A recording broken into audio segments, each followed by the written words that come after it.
That's probably more of a modern fear. I can't imagine people way back when would have a fear of that.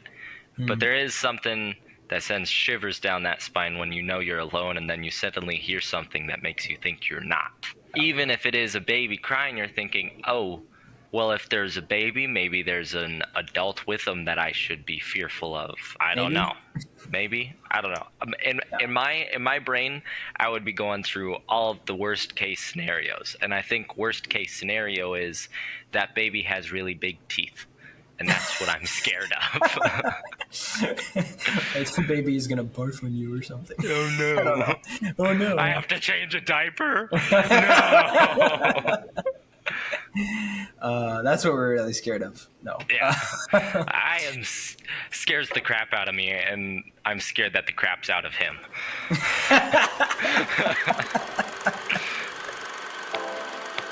Hello there. Don't have a good day. Have a great day. Talk to me, Goose. I'm gonna steal the Declaration of Independence. Why so serious? World! I could do this all day. Are you watching closely?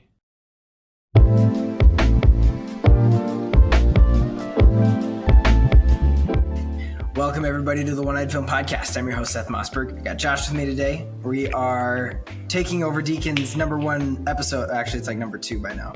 Number one episode actually was William's The Greatest Showman, and the number two right now is Horror is Biblical, or Is Horror Biblical, with Deacon. And we're coming back for that horror spot. Maybe take number one. It's going to be such a good episode. No, that one was special. Yeah, that was such a good title too. Is horror biblical? Is that what it was? Right? Something like that. That's a great title. I love it. Plus, it was also just an interesting topic. It's a very gray area in Christianity, and people really want answers. And I hope that they understand that our answers are our answers, and they should use discernment even when they listen to our podcast. I'm saying that before we get talking, because I need y'all to know that you don't have to believe this. This is what we believe. Insert the disclaimer song here. Insert disclaimer. I'm just a dude. Have you ever heard the disclaimer song from Innocence? Oh, I have. Oh, it's been so long. I remember watching them like every day. Yeah, it was like oh, it's a key change. Oh, it's a key change. Don't try this at home. I do remember that. Hey now, don't try it at home. Do. Hey now, don't try it. Don't you dare try it. You might die if you do this at home. Do. Here's the bridge. Go. Don't try it. Don't do the thing that we're about to do. Ooh, don't try this at home or you'll die if you try this thing at home. Do. Oh, it's a key change. Oh, it's a key change. Oh, it's the disclaimer song. Eve is hilarious. Hilarious. Yeah. All right, Ethan, spell your name. Okay, E F. Or his skriddle. Skriddle. Grab the skriddle. No, you got this. Skrill it. No. Oh man, so funny. If people missed Who Is Honest, that was a time to be alive. That was so much fun. I remember watching them delete their channel at the end of a year, and we all thought, maybe we were all like, maybe they do a season 2, and that's the whole point. Is that you never get those back except for the memories, and unfortunately, there are people who are going to discover what Unis Honest was after it has ended and won't be able to experience it except for the edits, which they say isn't a big of a problem. Internet Archive has every single video because they have to for government purposes. That was a really funny in-microphone edit. That was not me editing it. It sounded like you were over radio or something. Really? Yeah. Okay. I would highly encourage anyone who hasn't listened to Is Horror Biblical to go back and listen to that. It's one of the first ones we did.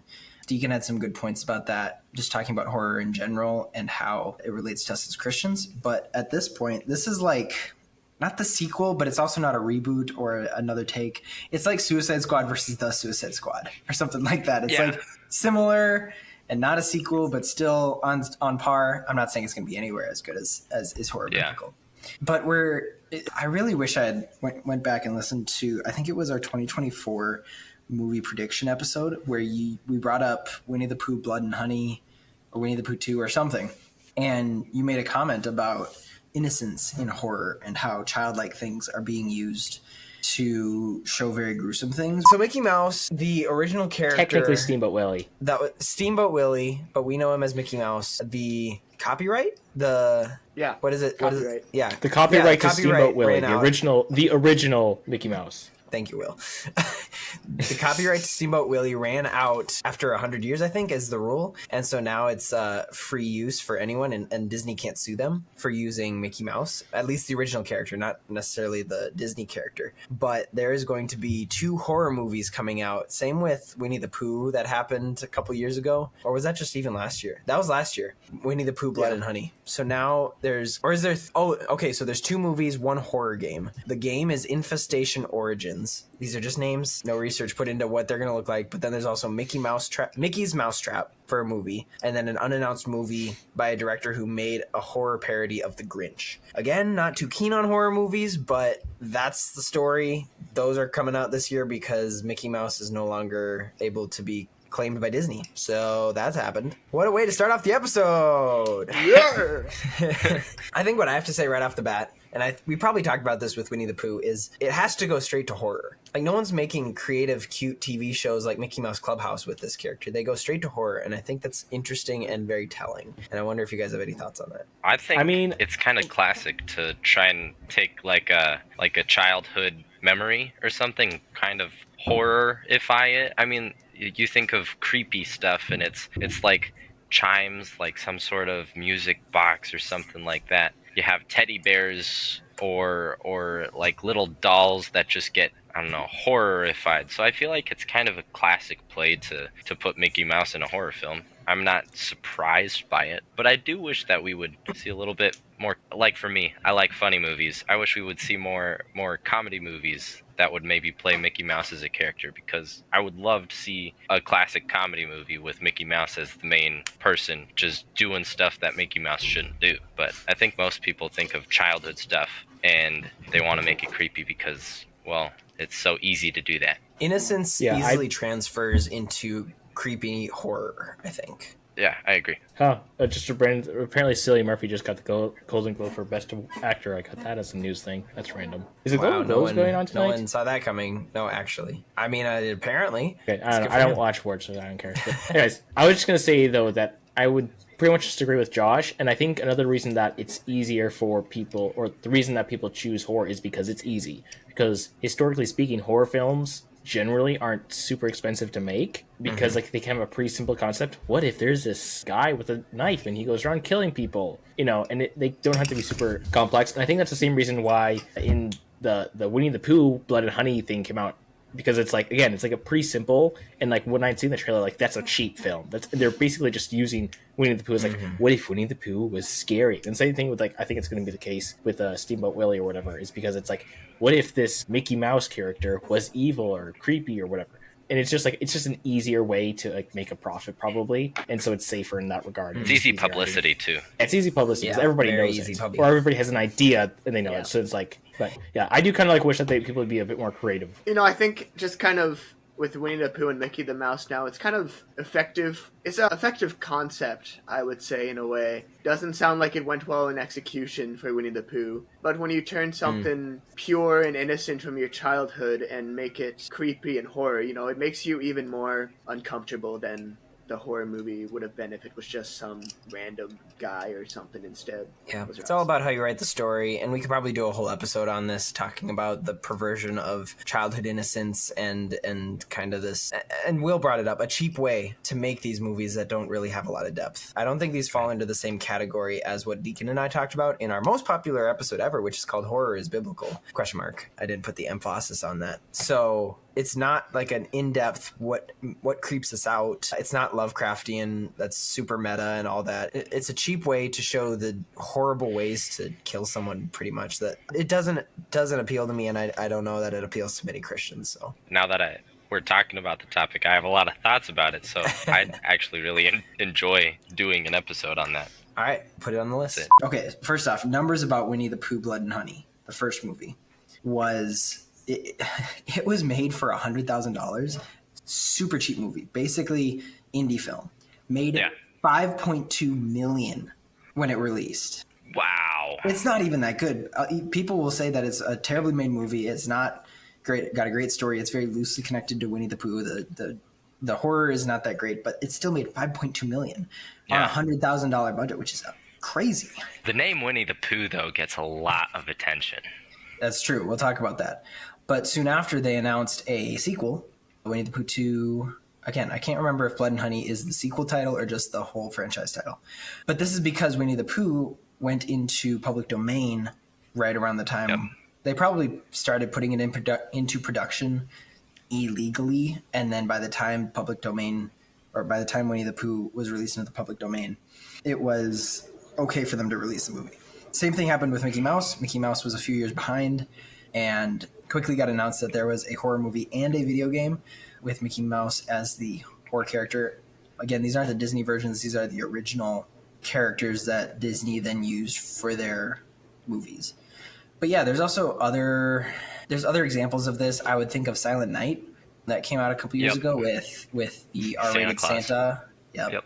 Even FNAF, which has been around for over 10, maybe 15 years by now. When was FNAF? Is it Silent Night or Violent Night? Oh, you're right. It's Violent Night. I knew I had it wrong. Because Silent Night was the one that was the guy who was deaf. It was like the John Wick, but he was deaf. But it was during Christmas, so therefore, yeah. When was FNAF 1 released?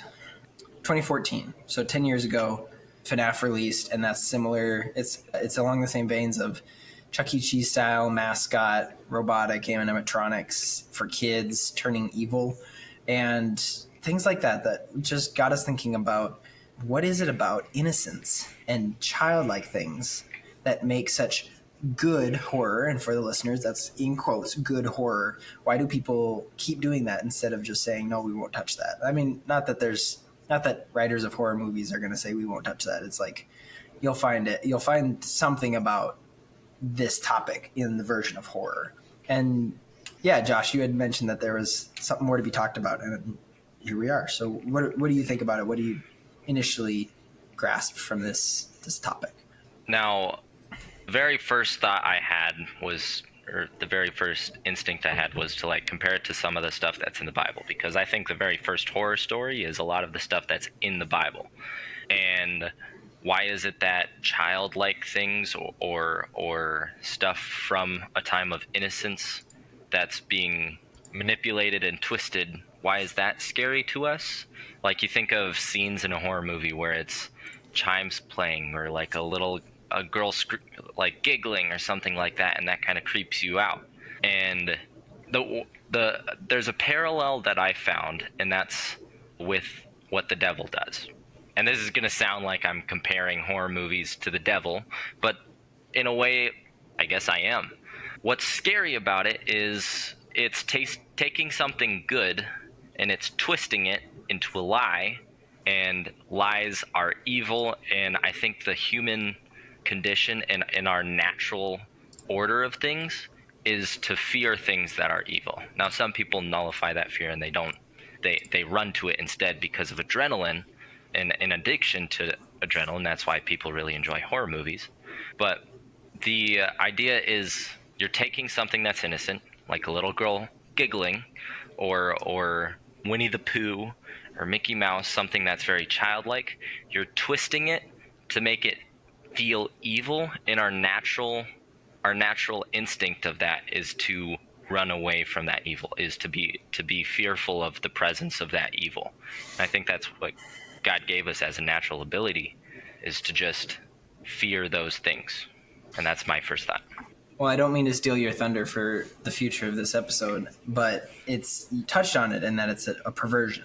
Evil does not create, it only perverts what is good. and tells lies about it and makes it seem like it's something that it's not. And that's pretty obvious with most horror things, I would say, but also, yes, with this innocence thing of taking something that we find safety in and comfort in, and that being childhood, and making it villainized and demonized. And this isn't to say that there's what's the term? Satan hiding in every bush, or Satan hiding around every corner. Everything evil is the devil. But there's something that gets under our skin when we see something like a kid being possessed, or a demon showing themselves to a kid, or as a kid, I should say. I'm thinking of like The Shining, and there's the twins that stand at the end of the hallway. Even to a kid, yes, that the kid was riding his tricycle. But we want to like let our guard down for kids. And that's why a kid that suddenly opens its mouth and it's got fangs and is about to bite your head off, that's so terrifying, because we have that trusting guard that we let down with kids because they are supposed to be innocent. And again, I'm trying to make this bridge multiple examples, but I'm thinking of like if a demon took the shape or form of a kid or possessed a kid in a movie. Again, this is all fake, though there is some connection and stories of behind the scenes things that happen on these supernatural horror movie sets. There's nothing to joke about. The spiritual world is real. We believe that. And so it's so hard to say that that's real, and yet that anything in the movie is not. But it's true, and that's the whole point that we're getting to. Yeah. There's a lot of truth in a lot of horror movies, and I think that's what's scary about it, and you can really open your mind to that. I think of a lot of movies that have Ouija boards in them, and how that opening yourself up to that, yes, it's not painted in a good light, where usually if you're praying to a Ouija board or something like that, there's negative consequences that follow thereafter. Like, it's never good, and I appreciate that, but you're also giving it more attention than it deserves. I think the enemy thrives on attention because it's taking your eyes off of the Lord. And I think we've got to be really careful with that. I think there's great power in understanding, but not in focusing. One movie I really, really like, Nefarious. I watched it while I was in college, and it was phenomenal movie.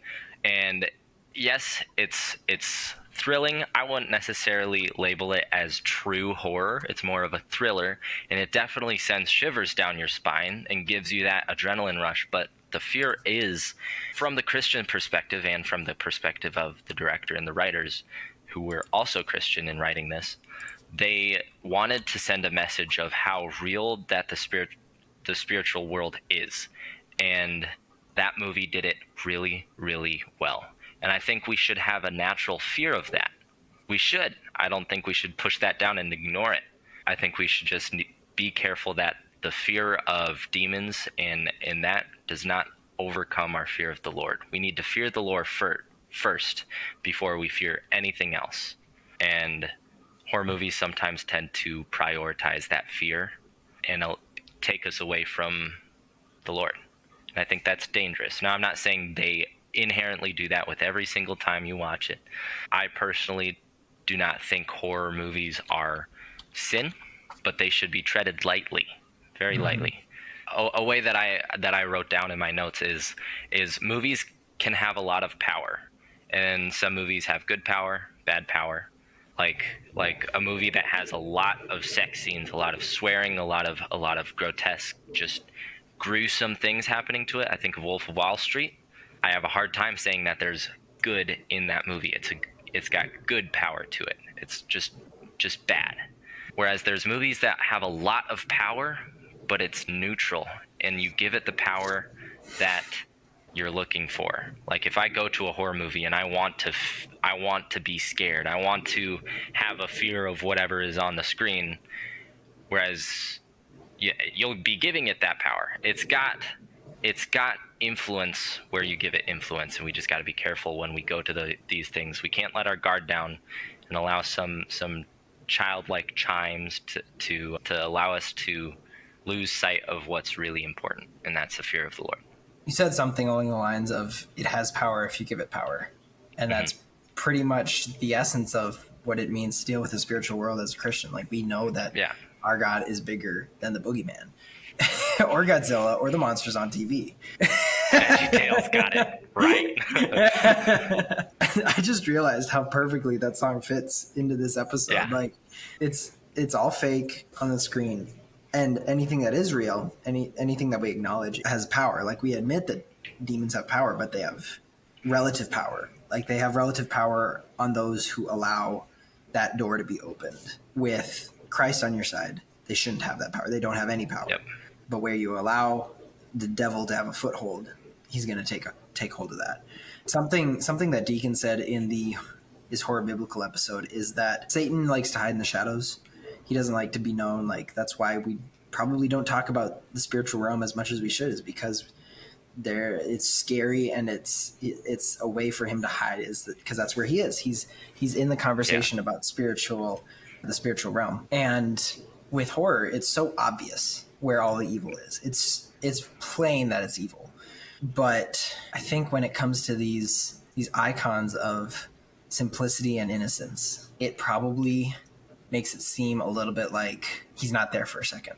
Yep. Like it's hiding again in different ways. And that's kind of where jump scares come from, maybe, in general. Yeah. The jump scare of making it seem like it's safe. I have an idea for a project that I really have had. It's been mulling for a while, and I want to try it sometime, is a tension horror movie or a tension short film where the music and framing and everything makes it seem like you're going to get jump scared. But for like 10 minutes straight, it's like the violin screeching and then nothing happens. And the character just keeps walking down the dark hallway towards the spider webs and or whatever. And it's fine. It's fine. Yeah. Yeah. Or like the music cuts out and she goes, whew, backs up against a window that has some broken shards, and then keeps walking. It's like you expect a hand to come out and grab her or something. Yeah. But it's that essence of safety that horror movies use to its advantage usually, and that's where the innocence comes from. I think there's something to be said about using these tokens in horror, but in a similar vein, as kids we wanted the monsters out of our closet and found comfort in our plushie, in our character stuffed animal. Like if that was an actual Winnie the Pooh or something, Olaf, whatever it is. But when that character that gave us comfort now makes us scared and fearful, where do we have to go? That might be some of the idea behind this innocence, is that if that character that was a safe place is now against you, if that's your only hope, if that's what you had gone to as a kid, and some of this is probably rooted in your feelings as a kid and how you felt about a character that is now being shown on screen like that, or just a kid. Everyone knows what a kid is. So it's a familiarity with that. And like you can have a monster, you can have Krampus, you can have Michael Myers and Jason Voorhees, but they're all kind of mythical. Yes, they can be human, but they're like supernatural, otherworldly. When it's a kid, or when it's Winnie the Pooh or Mickey the Mouse. Mickey the Mouse. Why am I stupid? What are some of the other ones in Winnie the Pooh? Oh, Piglet. Roo the Kanga? No. Kanga and Roo are two characters. Kangaroo. Yes. Roo the kangaroo. Kanga the kangaroo. That's a mouthful. Owl the owl and Rabbit the rabbit. Piglet the piglet. They're pretty obvious. Yeah, maybe that's why I didn't think of it. But it's not Mickey the Mouse. A slip at a time. So when things are suddenly evil, when they weren't before. Now, not saying that kids aren't evil. Kids are sinful just the same amount as we are. But when it's evil and maybe demonized, we subconsciously or even consciously understand that that's not the way things are supposed to be, and it gives us that shiver down our spine, I think. We had talked about how some of the spiritual stuff in movies is real. There is a spiritual realm, and the devil likes to hide in it. And I think movies give us a little bit too much fear about what that world can be. I think it's okay to watch them. I personally won't watch them much, but you've just got to be careful that when you go back into the real world, you're looking around and you're not thinking, I don't want to go there because it feels like there's an evil presence. If you, like us, are a Christian, I think we've got the greatest thing in the world, and that's plot armor in the Lord's story. My soul is filled and my heart is occupied by my Lord and Savior Jesus Christ, so it doesn't have room for anything that the devil can offer. There's no room. And I think that's one thing we need to be very, very aware of. It's like, we have no reason to fear these things. Now, our humanity, a fear for our life may make that difficult to go into those situations or be around that presence in confidence, which it's part of the human condition. I want to live. That's the Lord gave me that desire because I don't think he's done with me. And I know that I'll be safe, but there is something when you're around that. It's like I want to stay alive. I'm still attached to this world, and the devil uses that. He's very good. He's had millennia to practice. He's great at his craft, so he can use that fear to all of his advantages. Not saying that the devil is strong, because my God is much stronger, but he is crafty. I mean, I've seen Satan be called the deceiver with a capital D. Like, that's his name or title for some people, and I believe that's accurate, is to say that he deceives all of us in different ways. Back to what I was talking about with how children can lower our guard, or why is something that a kid does that's evil, not sinful, that's evil, why is that creepy? And I thought of is this great podcast. Shout out this other podcast that's so much bigger than mine. Youth Group Chronicles. There is so many horror stories, not literal horror. I'm sorry, that was the wrong word to use in this episode. Horror stories from youth group that these youth pastors or leaders send in from across the country. There's clips on Instagram, but they have like a full 50-minute podcast that they just read probably 6 to 8 of them and just laugh about them. But there's this one that is pretty funny. I tend to do my office work at the church at very odd hours due to it not being my primary job. Sometimes 6 p.m., sometimes 2 a.m. Well, one night I went to our youth space and I was prepping the space for the next day. As I was upstairs, I was unloading in the dark. I began to hear a soft cooing of a baby, and then it went quiet. I froze, hands full of supplies. Nah. I'm leaving. Nah. I wouldn't be up there. As I turned in a circle looking around at nothing but darkness, a child let out a quick little laugh. I'm swinging. Nope, no shot. If it gets knocked out, it's fine. I'm swinging. I dropped everything and just stood there waiting for a fist fight with a toddler. Absolutely. Yep. Absolutely. And then after about 45 seconds, it happened again. Somebody's getting knocked the frick out. The same cooing and then the same laugh. Finally, it clicked that I had heard those sounds before. As I spun around and twisted my head, I noticed a small blue light on one of our Bluetooth speakers I was using for when we were playing games. Turns out my phone was in my truck and it had connected to the speaker and it was playing a video of my nephew. Nah, bro. I'm swinging. The hair would be standing up on the back of my neck. Here's the thing, though. I'm not giving it a second chance. No, I'm not in the listening building again. anymore. I'm not in the building. I would be gone.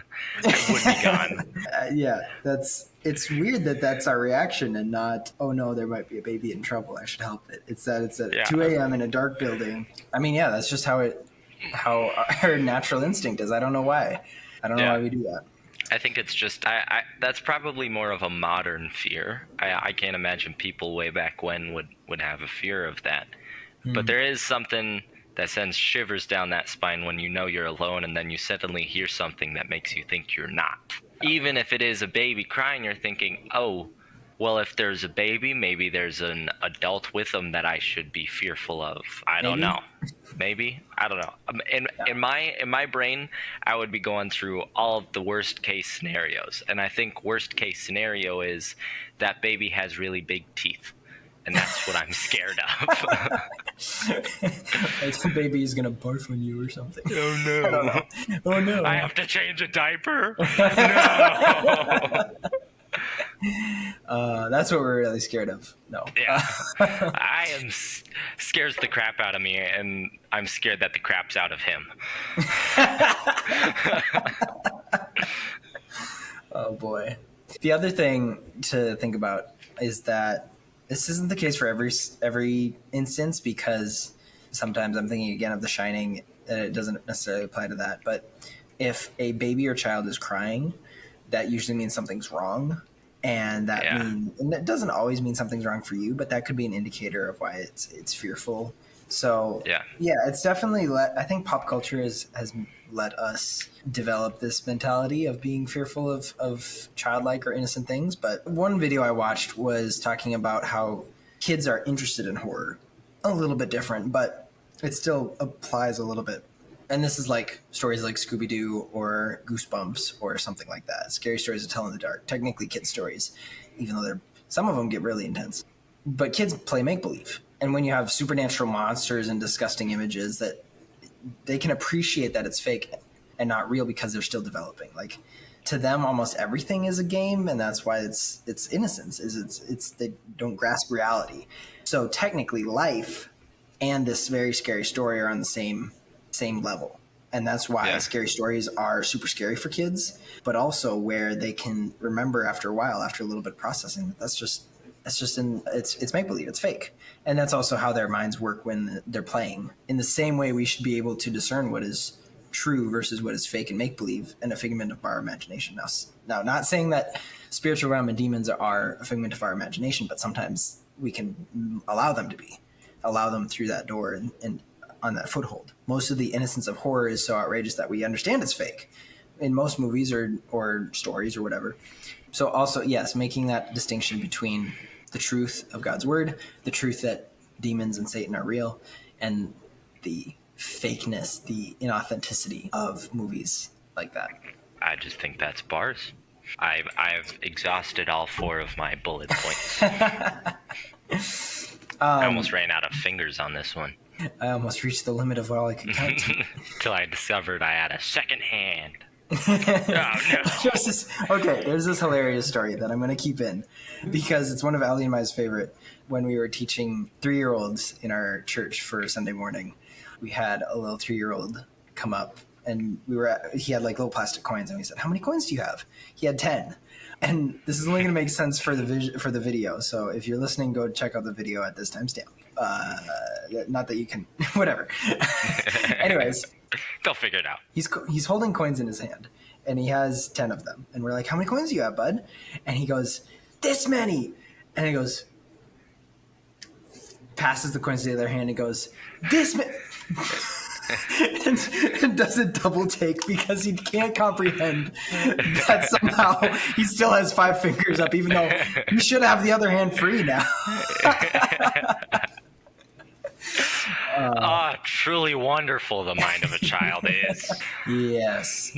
Maybe I am child with my one hand. Count to 5 and then start over. And again, about innocence, the whole point of this episode, there's a level of make-believe that you can understand when it comes to that type of stuff. So child murderer, a toy coming to life, childhood character turning evil. Those things are less terrifying than something like a serial killer drama like Zodiac or other true crime stories and movies. I feel like Zodiac and Seven are some of the most intense true crime, not necessarily true crime. Zodiac was kind of true crime. Seven was very realistic. They're good movies, but hard watches. And yet I would say they're more intense because they are real people and could really happen. Whereas you know that there's not going to be a child who's actually going to, for the most part, I'm sure there are examples that are terrible and real life stories that ended in disaster, but a child murderer, not really a prominent thing. Toys don't come to life. Winnie the Pooh isn't real. Things like that you just understand. They put them off to the side after you watch them. Santa's not real too. Sorry. What? So, yeah, things like that you can easily separate.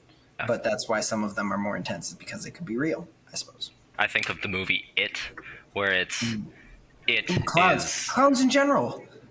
Yeah, clowns in general. Yeah, just some people hate clowns just because of that, and it plays off of that fear. But I don't know why. I don't know outside of it if clowns would be considered creepy.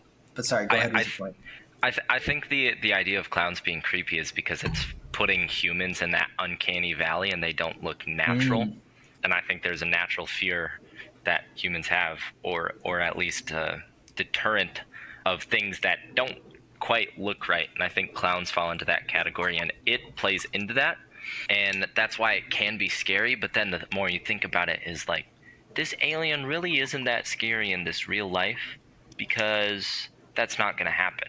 That it's just not. And I think there's a lot of resolve after the movie is done, because like, just like the kids in your innocence processing something, like in the moment it's scary, but then give it some time and you're like, wait a minute, why am I scared of this? It's not real. Aliens aren't going to come and invade Earth and take my face and then burst out of my chest. Like, that's not going to happen. Whereas serial killers, people doing messed up things and just being unpredictable, that's scary, because that's real. And I think a truly good horror movie is one that plays into that. But the ones that I can handle are the ones that are make-believe. And I want to bring it all around by saying that that evil is a perversion of good. And again, evil cannot create, only goodness can do that. And goodness is found in Christ. And that's why we can create good, is because we are made in his image. And that reflection of image bearing is creating good things. And even if you don't believe in Jesus, you are inherently an image bearer of God. And so it doesn't matter, because you're still going to hopefully create good things. You're going to desire to create beautiful and true and good things, because that's your nature. Even if you've fallen away from Christ, that's who you are. And if you start looking at horror movies as perversions of joy, you probably find a lot of patterns. Even just now, as you were talking, I wrote down 3 examples of horror movies that I know have made their rounds, even if they're cheesy, even if they're super bad movies, poorly made movies. Ginger Dead Man, Jack Frost, and Leprechaun is what I wrote down. I know that all of those are horror movies, but think about what they're based in. Ginger Dead Man, again, I got this from Distractable. The guy's talking about the Ginger Dead Man, like a gingerbread man coming to life and being a murderer. That's based in Christmas and joy and having fun with family. Same with Jack Frost being a snowman who comes to life. Like, that's the joy of the little things in life turning on you. The Leprechaun is maybe a little far-fetched, but it's supposed to be, the Leprechaun's here to spread joy and cheer in Ireland. I don't know what the lore of leprechauns are, but they're on Lucky Charms, so whatever. Lucky Charms bring me joy. Yeah, and Lucky Charms bring me joy. Nice. So things like that you'll see. I'm not saying that every single horror movie is going to have this connection to something perverted, but usually you're going to see a majority of them be like that, connected to some form of joy. Even if it's thinking of Zodiac. Zodiac was a theatrical retelling as best as possible of what the Catching the Zodiac Killer was like in that story, which I think as a historical movie, it was very interesting. But that is technically a perversion of life, I suppose. And just as the Zodiac Killer went around and murdered people, that's a perversion of what God gave us in that, like you were just talking about, life and wanting to live and survival. Yeah. And even if it's not technically perverting childlike and good feeling things like Christmas or whatever, it's still going to pervert something that God created to be good. And I think that's when you can pretty much tell that, this is not a good thing. It's evil, and it's not something I should be dwelling on. At the very least, even if you choose to watch it, which again, not judging anyone who does, but are you dwelling on it? Are you continually thinking about it? Whether it's letting it take a foothold or letting it mull over and start thinking, well, what if this? What if this actually happened? What if Satan is out to get me? Whatever mind games it starts playing with you. Like, where are you dwelling? Yeah. What are you dwelling on? Are you dwelling on Christ, or are you dwelling on this thing that you saw and is letting, and you're letting it get into your mind, I suppose? Yeah. Well summarized. Really well summarized. It's you should start a podcast. Dang, that's crazy. Nah, I don't think people will like it. Nah. Yeah. Well, I got more out of it than I thought. Thank you, Josh, for talking with me today. I really appreciate your thoughts and your enthusiasm to talk about stuff like this. It's a little weird, but it's really cool. Thanks for having me. Yeah, always welcome. Remember, you can get your merch in the link in the description. You can follow us on Instagram and Discord. Discord will be talking about this type of stuff in detail. It's our place to have conversation, so join us there. And make sure you share this with your friends. We really appreciate it. we are growing, especially on YouTube. We're almost at 500 subscribers, which is really cool. So it's pretty. Growth is good. Keep sharing it with your friends. Until next week, know that you're loved. God bless. Peace out, brethren.